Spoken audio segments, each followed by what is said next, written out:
નમસ્કાર, આપ જોઈ રહ્યા છો જેકેએસ ન્યૂઝ ગુજરાતી। રાજકોટ લોકસભા બેઠકના ભાજપના ઉમેદવાર પરસોત્તમ રૂપાલાની રોટી બેટીની કરેલી ટિપ્પણીના લઈને ક્ષત્રિય સમાજમાં તેનો ખૂબ જ વિરોધ થઈ રહ્યો છે અને જેમાં હવે અસરકારક ભૂમિકા ઊભી કરવાનો નિર્ણય લેવાતા મોરબી જિલ્લા કરણી સેનાના અધ્યક્ષતામાં ક્ષત્રિય સમાજનું સંમેલન મોરબીના મધુપુર ગામે મેલડીમાના મંદિર ખાતે યોજાઈ ગયું, જેમાં પધારેલા સૌ ક્ષત્રિયોને શપથ લેવડાવ્યા હતા કે ભાજપ વિરુદ્ધ મતદાન કરીને અન્ય સમાજના 5-5 મત આપણે ભાજપ વિરુદ્ધ લઈ આવીએ। આ આગેવાનો દ્વારા જાહેર થયું હતું કે સંકલન સમિતિના આદેશ અનુસાર જે સૂચના મળે તે રીતે કાયદાકીય લડાઈ આપવામાં આવશે। કરણી સેનાના અધ્યક્ષ જયદેવસિંહ જાડેજાએ જે જણાવ્યું હતું કે હવે અસ્મિતાનો સવાલ હોય, તમામ 26 બેઠક ઉપર ભાજપને હરાવવું એ જ અમારો મકસદ છે, અમારો મત એ જ અમારું શસ્ત્ર છે। વધુમાં તેઓએ યુવાનોને અપીલ કરી હતી કે જોડીઓને નજરકેદ કરવામાં આવશે ત્યારે ભાજપની જ્યાં કાંઈ મીટિંગ હોય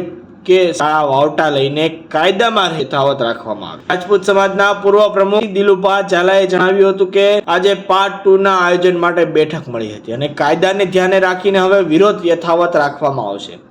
જેકેએસ ન્યૂઝ સાથે શ્રીકાંત પટેલ, મોરબી।